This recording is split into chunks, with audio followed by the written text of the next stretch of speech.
자, 여러분들 계속 이어서 해보도록 하겠습니다.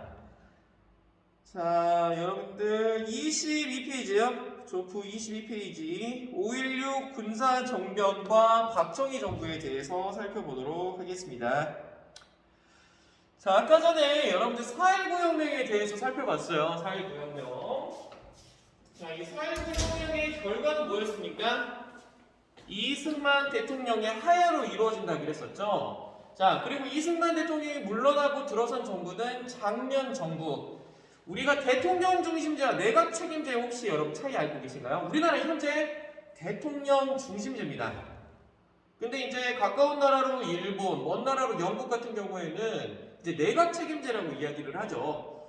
그래서 우리 같은 경우는 이제 대통령을 뽑잖아요. 대통령을 우리가 국민들이 이제 직접 뽑고 이 대통령이 자신들의 어떤 그 내각을 꾸리잖아. 이 내각이라고 하는 것은 총리와 장관의 집단을 얘기합니다.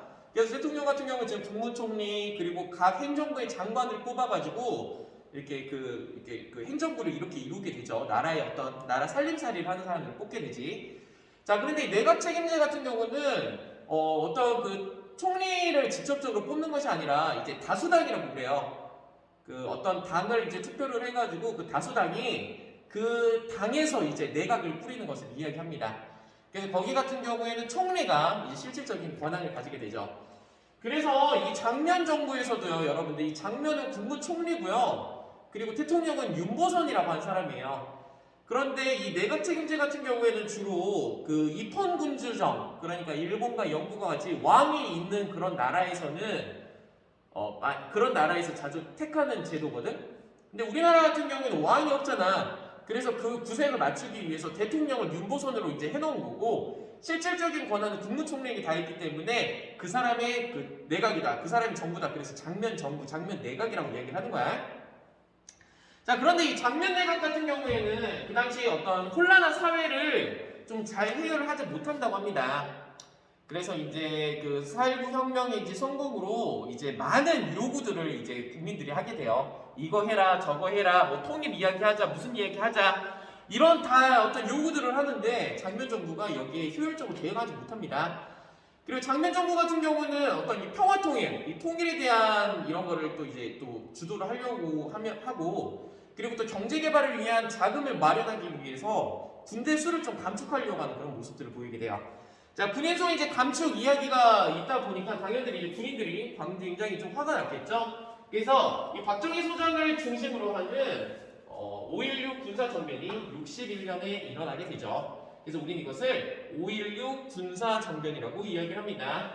그 당시 박정희 소장을 중심으로 일부 군인들이 정변을 일으켜 정권을 장악하게 됩니다. 그리고 이들은 딱 세 가지를 약속해요. 첫 번째, 반공, 공산주의에 반대한다. 공산주의 다 때려잡겠다. 그리고 두 번째, 경제개발. 야, 반드시 경제개발 일어나겠다. 그래서 나온 것이 경제개발 5개년 계획이에요. 자, 여러분 꼭 기억해주세요. 경제개발 5개년 계획이 나오면 무조건 박정희 정부다. 이렇게 생각하시면 되겠습니다. 아닌데요, 선생님? 경제개발 5개년 계획은요, 장면 정부 때 나온 걸로 알고 있는데 맞아요. 근데 여러분 이 경제개발 5개년 계획을 계획에 그쳤냐, 실행까지 했냐의 차이야. 실행까지 한 것이 경제개발 5개년 계획이라고 외워서. 그러니까 경제개발 5개년 계획이 나오면 아, 이거 박정희 정부다라고 생각하고 문제 푸시면 돼요. 알겠죠? 너무 깊이 들어가지 맙시다. 그리고 세 번째, 지금 이 박정희 이 사람의 지금 신분은 뭡니까? 군인입니다. 여러분들 어떻게 보면은 정상적인 방법으로는 정권을 잡지 못했죠. 선거로 지금 정권을 장악하고 뭡니까?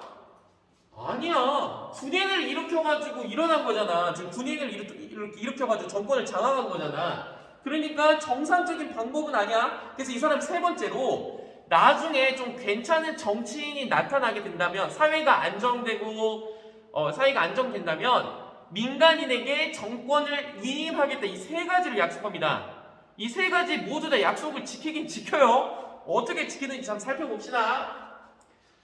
자, 일단 박정희 정부 같은 경우는 여러분들 이 경제개발 반드시 해야 될 거 아니에요. 경제개발하기 위해서 뭐가 필요합니까? 돈이 필요해요. 그래서 이제 돈을 이제 구해보려고 하는데 돈이 안 구해져, 국내에서는. 그럼 어떻게 해야 됩니까? 밖에서 끌어와야 되겠죠. 그래서 한일 협정이라는 걸 체결하게 됩니다. 한일국의 정서가 무슨 말이냐면 국교를 좀 이렇게 잘 해놓는다 그 말이야.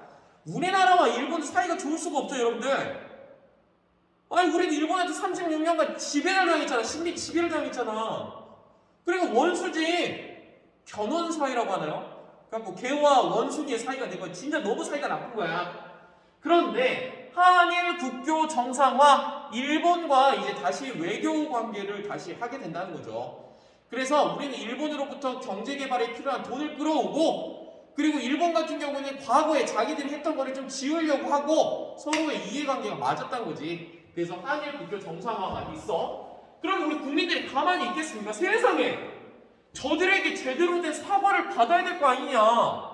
그런데 왜 사과도 못 받고 이런 굴욕적인 외교를 하려고 하느냐. 그래서 전국적으로 대학생들 중심으로 시위가 벌어지게 됩니다. 한일회담 반대 시위, 우린 이것을 육산 시위라고 그래요. 하지만 이 육산 시위가 이제 철저히 무시당하고 한일협정을 체결하게 되는 거죠. 글쎄요, 이거를 잘했다 못했다 이거 평가하기에는 제가 좀 잘 모르겠네요. 그러니까 여러분들 뭐 오늘날 결과론적으로 보면은 이때 들어왔었던 그 일본으로부터 들어왔던 이 외국 자본이 확실히 우리 경제 개발의 어떤 경제 개발 그리고 뭐 번영 충분히 이바지한 거는 인정합니다. 그런데 그 방법이 좀 잘 모르겠네요. 근데 물론 이제 저보다 이제 훨씬 더 인생의 어떤 선배님들은 말씀하실 겁니다. 너희가 지금 배불리 먹고 우리 지금 선진 강대국 이 대한민국에서 잘 지낼 수 있었던 것은 이러한 노력이 있었기 때문이다라고 하면 저도 할 말이 없습니다. 저도 그 당시 때 사람이 아니었으니까 그분들처럼 고생했던 세대가 아니고 지금 어떻게 보면은 이 선진국에서 살고 있는 어떤 혜택을 보고 있는 입장에서 잘했다 못했다라고 하는 거를 평가하기가 좀 감이 좀 조심스러워요. 그런데 식민 지배 하에서 그 피해를 받았던 많은 사람들에 대한 그런 보상들, 그리고 지금 일본인들이 계속 얘기하잖아요. 뭐 일본군 위안부 이런 망언 같은 거 하는 거 보면은 어떻게 보면 이 첫 단추가 좀 잘못, 물론 이게 첫 단추는 아니죠. 이 전으로 올라가게 된다면 여러분들 그 반민특위 그거에서부터 올라가야 되겠지만 좀 살짝 아쉬운 거는 있죠. 감히 제가 평가는 못 하겠는데 여러분들이 한번 평가를 한번 내려보시기 바랍니다. 도망가는 건 아니고요. 자, 그래서 한일협정을 체결해가지고 일본으로부터 이제 돈을 끌어오더라. 그리고 이걸로 아주 부족했기 때문에 그 당시 미국이 이제 베트남하고 전쟁을 벌여요. 여기에 우리 한국군을 파견하게 되면서 어떤 경제 개발에 좀 필요한 그런 돈을 가져오게 되더라. 자, 그 다음에 여기는 나와 있지 않지만 그 당시 소독에 광부와 간호사를 파견하게 됩니다. 여러분 옆에다 적어보세요. 소독에 광부와 간호사를 파견하더라. 이 정도 좀 알아주시면 되고요. 자, 그런데 여러분들 경제 개발을 하기 위해서 그 당시 이제 많은 노동자들이 또 엄청나게 고생을 하세요. 이 노동자들은 진짜 잠도 못 자고 월급도 이제 저임금, 굉장히 낮은 임금을 받고 그리고 근무 환경도 굉장히 열악합니다. 자, 그들에게 계속 이제 열심히 일해라 이렇게. 그래서 어떻게 보면은 우리가 경제 개발을 이루는 한강의 기적이라고 하잖아요. 이 한강의 기적이라고 불릴 만큼 엄청나게 짧은 시간에 이렇게 국가 발전이 일어난 나라가 드물다고 해요. 굉장히 드문데 이런 노력이 있었던 것은 그 당시 많은 노동자들의 희생이 있었기 때문이야.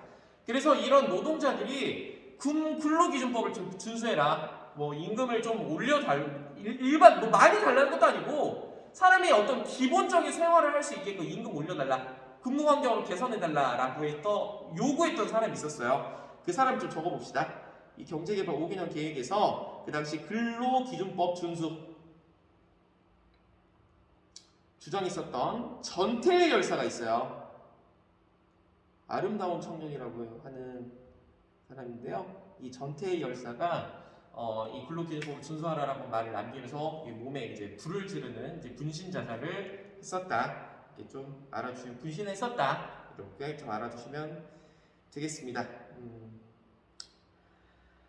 그래서 이 정도 알아두시면 되고요.